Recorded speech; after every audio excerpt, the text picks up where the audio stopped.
Hey guys, tonight we slip into a softer, slower place, somewhere under a wide Mediterranean sky, where crickets chirp faintly and the air smells like olives that have been sitting a little too long in the sun. You settle back, already imagining yourself wandering cobbled streets of an ancient Greek town. Marble columns rise like silent guardians, and you catch the echo of sandals slapping against stone, though, of course, you're just lying down in bed. The stars twinkle overhead as though they've been strung together with threads of silver, threads that, in a few minutes, will matter more than you expect. Now, here's your quick reality check. You're about to spend the next several hours following the story of two women who start what can only be described as the most passive-aggressive arts and crafts competition in history. You probably won't survive this in real life. Let's be honest, if a goddess shows up at your Etsy shop, you're doomed. But in tonight's version, you just float quietly through the edges of their tale, drowsy and safe. So, before you get comfortable, take a moment to like the video and subscribe, but only if you genuinely enjoy what I do here. I'd also love for you to comment with where you're listening from and what time it is for you right now. Now, dim the lights, maybe turn on a fan for that soft background hum, and let's ease into tonight's journey together.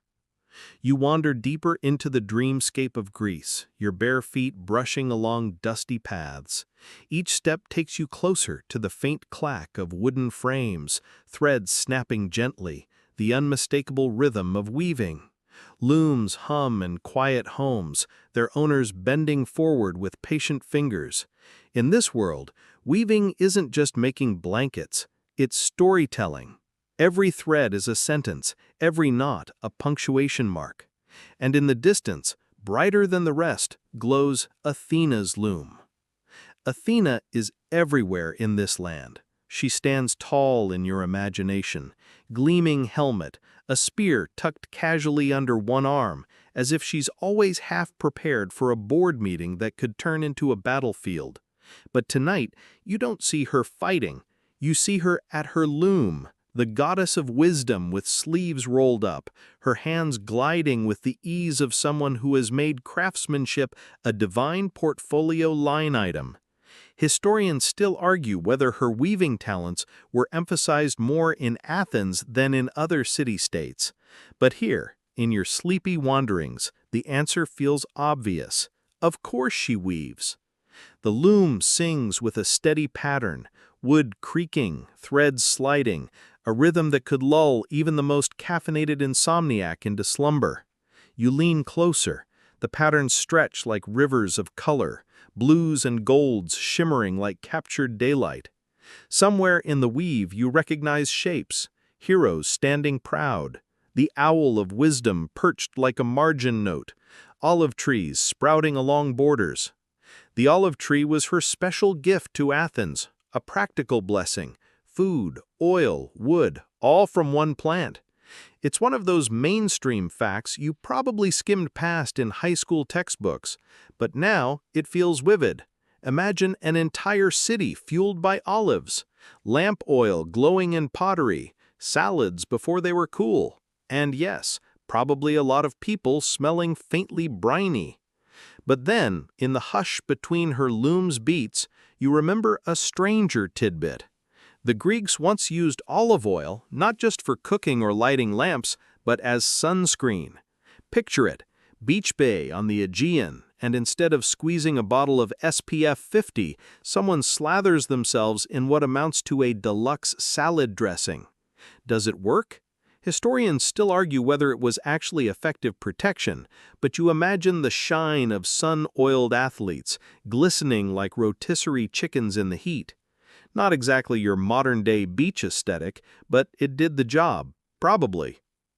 You glance back at Athena, her concentration unbroken. There's no doubt she's unmatched in weaving skill. Yet even as you float nearby, you sense tension curling at the edges of this perfection, because no matter how flawless her patterns, the mortal world is buzzing with whispers of a girl who might rival her. But for now, you stay with the goddess. She pauses briefly, lifting her eyes. They're sharp, calculating, but softened tonight by the glow of the moon. The loom stands quiet, as if even it knows to give her thoughts space.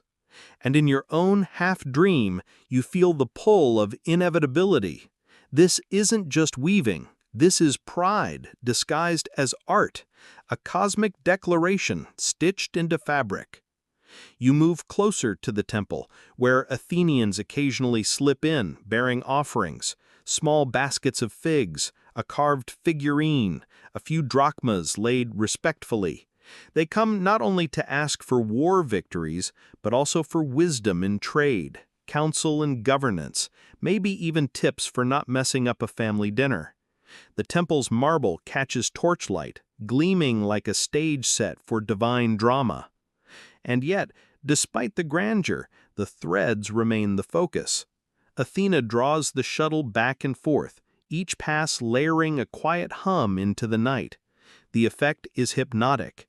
You imagine lying beside the loom, letting the sound wash over you until your eyelids slip shut. A little like falling asleep to the sound of a washing machine cycle, but infinitely more dignified.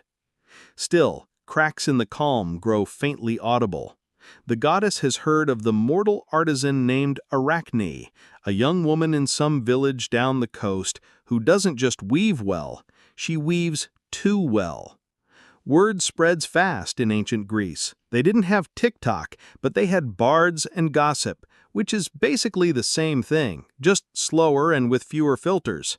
You imagine farmers leaning on hoes, muttering about the girl whose cloth seems alive, fishwives folding nets while whispering that her patterns could fool the gods themselves. Athena hasn't acted yet. She keeps weaving, threads moving steady, but you can almost feel the weight of her thoughts pressing into each line of fabric. Is this mortal a worthy rival, or simply another arrogant human who will burn brightly before falling? Historians still argue whether myths like this were meant as warnings against hubris, or as secret acknowledgments that human creativity could sometimes rival divine perfection. Tonight, the question curls around your mind like loose threads. You drift further into the sound, that loom-click-loom rhythm blending into your heartbeat. The stars above widen into a cosmic tapestry of their own, galaxies stitched across the night. For a drowsy moment, you wonder if the universe itself is just Athena's loom at work, threads of matter, dark and bright, weaving realities together.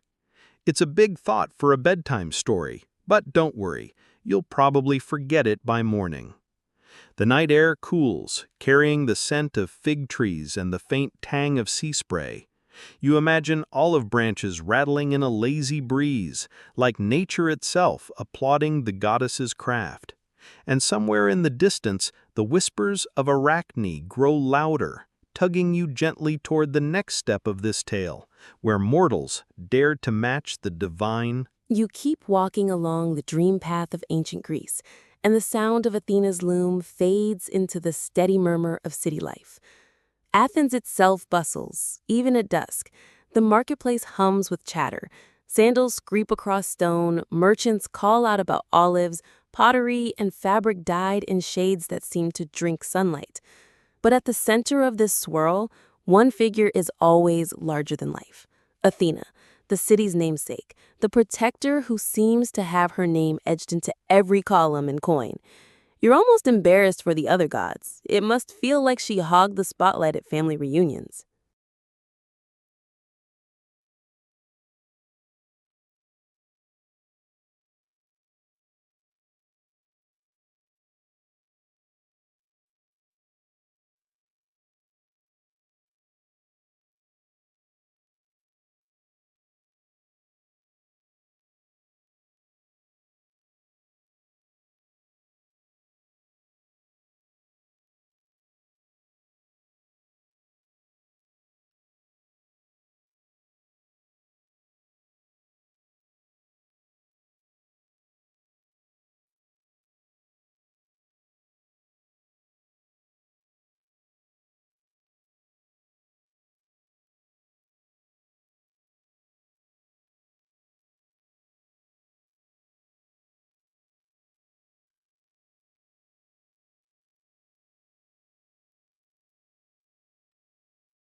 You wander away from the marble glow of Athena's temples and down quieter roads, the hum of the city giving way to crickets in the soft rustle of grass.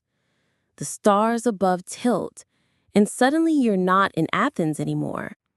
Instead, you're in a smaller village where smoke curls lazily from clay chimneys and the air smells of bread cooling on wooden tables. This is no grand capital, no city of philosophers, just a simple place where life ticks along in steady rhythms of farming, fishing, and gossip. And oh, the gossip. You hear it before you even see the person they're talking about. Arachne. The name ripples through conversations like a stone tossed into a pond. Arachne, the girl with fingers too fast for the eye to follow.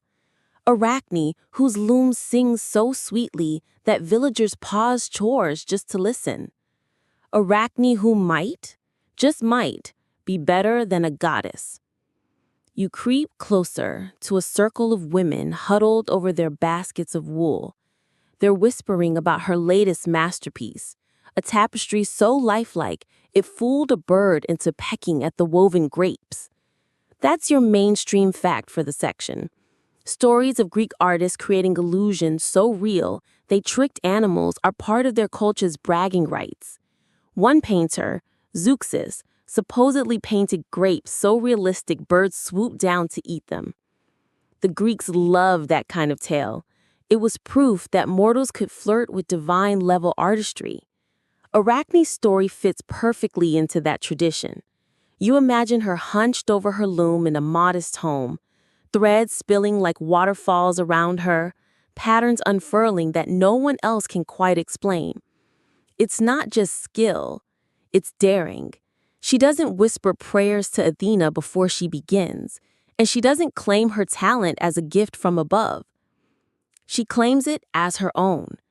And here's where the villagers start wringing their hands, muttering the word hubris under their breath like it's the gossip equivalent of seasoning. But let's not rush. You peek into her workshop, the wooden frame of the loom tall and wide, ropes and pulleys groaning softly. Arachne herself sits barefoot, dark hair tied back in a loose knot, her hands moving so quickly they blur. Her concentration is total. The threads slide and snap into place with a rhythm like soft rain. You're lulled just watching, though every so often she scowls, at a knot too tight, a line slightly uneven. Perfection, after all, is exhausting. And yet people can't stop talking. You pass a group of fishermen repairing their nets, and even they pause to debate whether Arachne is truly better than the goddess. One shrugs, saying gods don't need looms when they can weave the sky itself. Another counters that if a mortal can equal a god at even one thing, maybe that means humans aren't as small as they think. Historians still argue whether myths like Arachne's were told as moral warnings about arrogance or as quiet celebrations of human creativity daring to rival the divine. Tonight, you're free to drift between both interpretations, no exam at the end. You lean against a fence, staring at the patterns taking shape on her loom. The fabric seems alive. Swirling blues evoke seas where dolphins leap. Gold threads gleam like captured sunbeams. Greens ripple into leaves so detailed, you swear you can hear them rustle. The villagers say her cloth holds not just pictures, but stories, narratives woven so tightly that one could trace an entire myth by following the warp and weft. You half expect the figures to step down from the tapestry and introduce themselves. Now here's a quirky tidbit to sprinkle into your sleepy mind. In some later versions of the myth, Arachne's talent wasn't limited to weaving. She was also said to have invented embroidery, those careful needlepoint designs you've seen on cushions or handkerchiefs. So the next time you see a cross-stitch sampler in someone's grandmother's house, you can thank or blame a defiant girl who dared to sass a goddess. You float closer and notice Arachne's expression as she works. There's pride there, no question. But there's also something sharper, an almost restless energy, like she's waiting for someone to notice. And people do notice. Travelers come from other towns just to watch her fingers dart across threads. Some leave gifts, others whisper warnings. Yet Arachne only smiles thinly, as though she's already rehearsing what she'll say if Athena herself walks in. The villagers, though, aren't so calm. You overhear a grandmother muttering that arrogance draws lightning bolts faster than olive oil burns in a lamp. Another insists that gods surely don't care about mortal weavers. But then, lowering her voice, she adds, unless the goddess herself feels threatened. You can practically taste the tension, thick as honey left too long in the sun. And in this moment, you realize how small stories can grow teeth. A young woman, a loom, a handful of jealous whispers. None of it seems dangerous, yet it spreads upward, like smoke rising from a hearth, curling higher and higher until Olympus itself catches the scent. The loom keeps clacking, rhythmic, hypnotic. You imagine falling asleep to its steady beat, like the world's most artisanal white noise machine. But under that rhythm lies the risk of something bigger. Arachne isn't just weaving cloth. She's weaving challenge, defiance, and pride, thread by thread. You, drifting on the edge of the scene, can sense how these patterns will soon tangle with divine pride in ways no mortal could dream of escaping. The night grows heavier. Somewhere in the dark, owls call. The stars gleam like beads scattered across black velvet, and you feel the invisible eyes of Olympus glancing down, curious, maybe already amused. Arachne works on, unaware of how close she is to pulling the attention of a goddess whose patience is thinner than a single strand of silk. The road out of Arachne's village turns quieter, and as you drift farther into this dreamlike Greece, the air seems to shimmer. You realize that when mortals talk too loudly, their words don't just stay grounded, they float. They rise like incense smoke curling upward, slipping between the clouds, sneaking all the way to Olympus. And there, high above the mortal world, you sense the gods leaning in to listen. Olympus isn't exactly the serene paradise you might imagine. It's noisy, dramatic, and filled with the kind of family drama that makes soap operas look tame. Tonight, however, one particular rumor is buzzing through its halls. A mortal girl weaving better than any goddess. You picture Hera rolling her eyes over a goblet of nectar, Apollo strumming a lazy chord on his lyre just to keep the gossip moving, and Hermes smirking like the kid who always brings popcorn to a fight. The whispers grow louder. She doesn't even thank Athena, some say. She claims the skill is hers alone. For gods used to constant offerings and credit, that's basically blasphemy.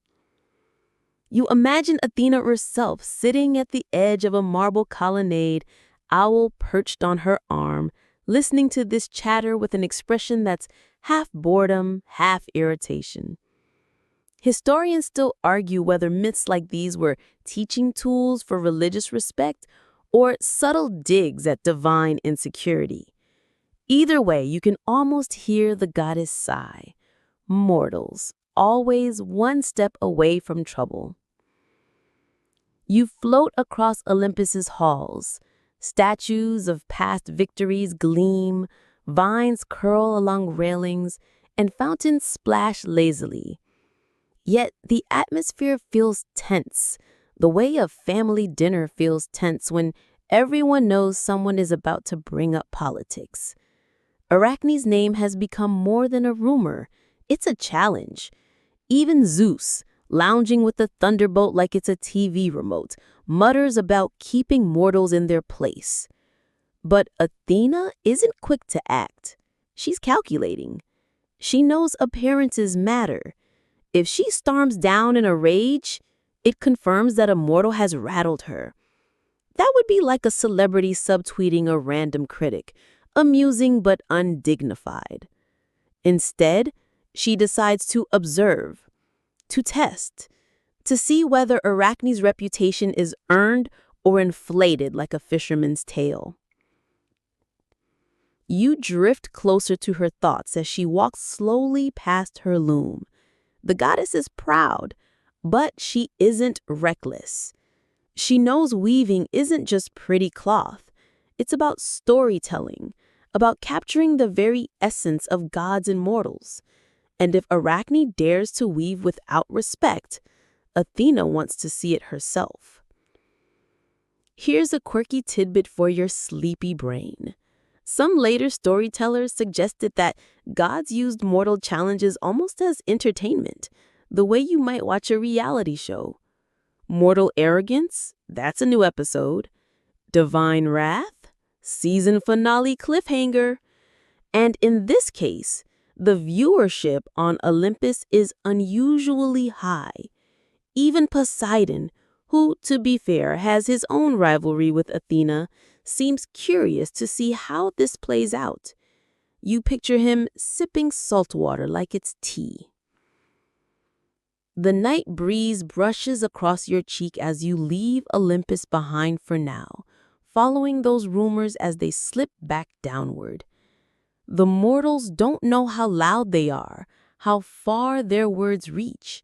They laugh, they point, they gossip around wells and fires. To them, it's just chatter. To the gods, it's provocation. At a small inn on the road, a pair of travelers debate over cups of watered wine.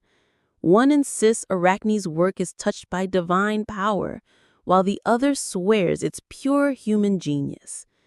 The innkeeper, tired of hearing it, mutters that he doesn't care who weaves the cloth as long as someone pays for his sheets. The practical ones often get overlooked in myths. And here's your mainstream historical fact to tuck in. Weaving wasn't just an art in ancient Greece, it was survival. Women produced nearly all the fabric for their households, from basic tunics to elaborate festival robes.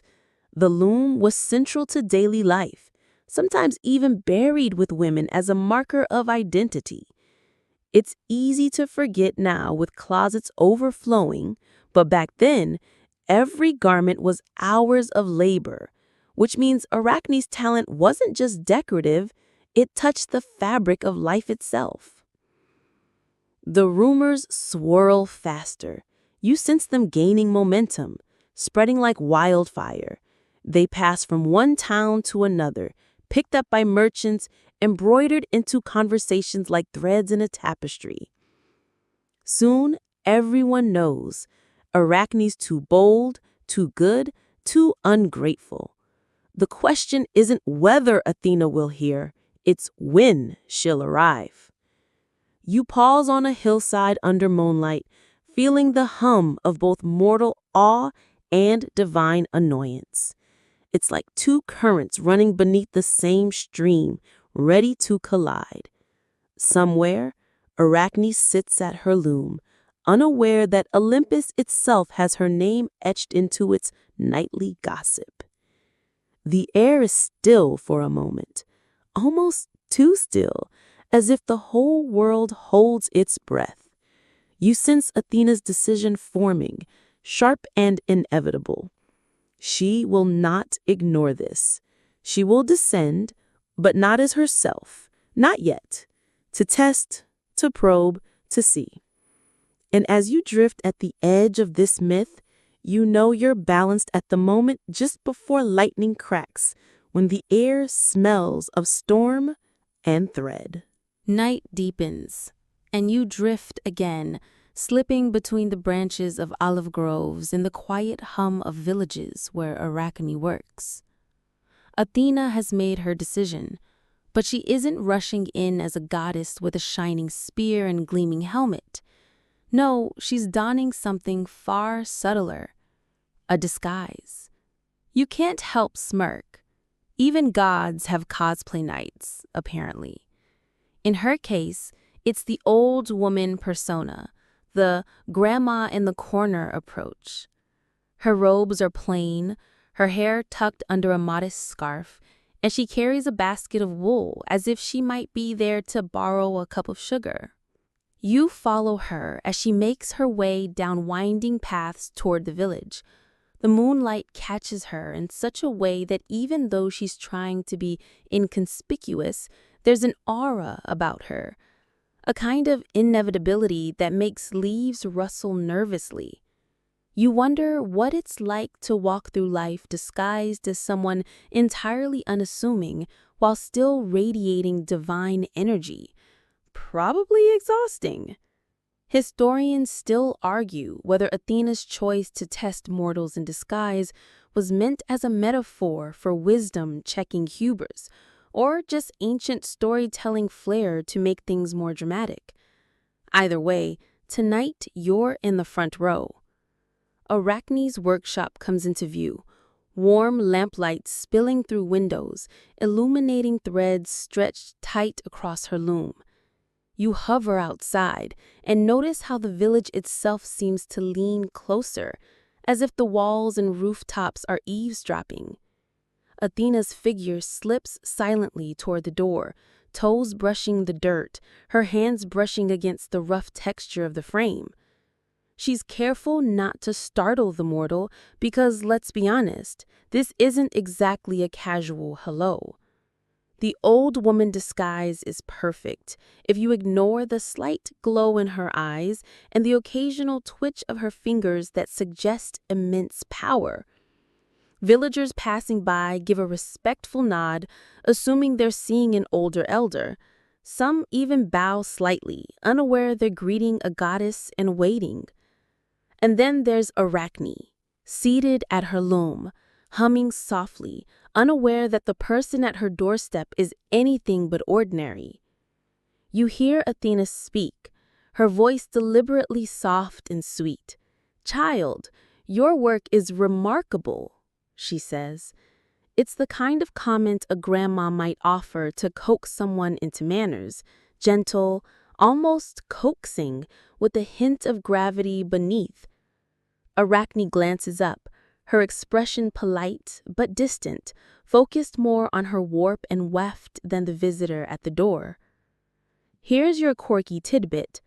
Athena, in some lesser-known versions of the myth, carried small tools in her basket, spindles, needles, dyed threads, and even a few magical threads that supposedly could detect lies.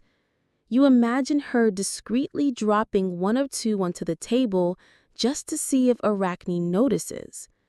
And of course, you can picture the goddess suppressing a smile, thinking, let's see how mortals handle subtle intimidation. The mortal girl, for her part, is unbothered by the stranger's presence. She smiles faintly, but there's a gleam of pride in her eyes, a subtle defiance. She doesn't know it yet, but she's being evaluated.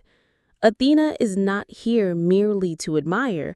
She's here to gauge temperament, humility, and respect, essential ingredients in any myth where mortals risk challenging gods.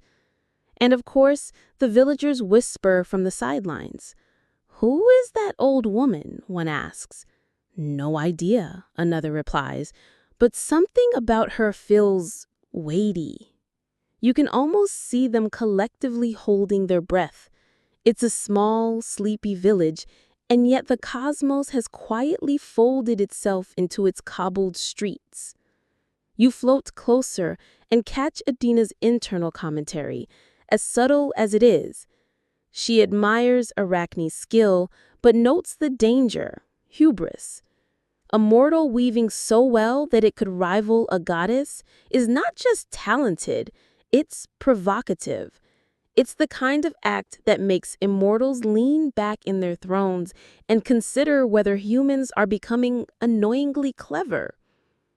Your ears pick up the small sounds, threads sliding, the shuffle of feet on wooden planks, the faint scraping of a spindle spinning. There's patience and artistry in each movement. Athena watches, waiting for the subtle cracks in composure, the hints of disrespect or pride. She speaks again. May I see your techniques? Perhaps a little advice from one who has spun long and well. It's a test, and you know it. Arachne, confident and focused, nods slowly, not intimidated. She gestures for the goddess to come closer, her hands never pausing on the loom. Pride is a quiet thing, like a thread pulled tight.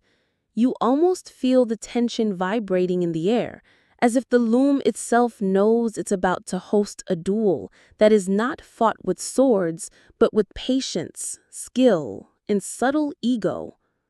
And then there's a pause. Athena studies the mortal, Arachne studies her. Neither speaks for a moment. Even the crickets outside seem to hush. You imagine this moment stretching longer than it should, heavy with quiet potential, the prelude to a challenge that will set the stage for all the weaving wars to come.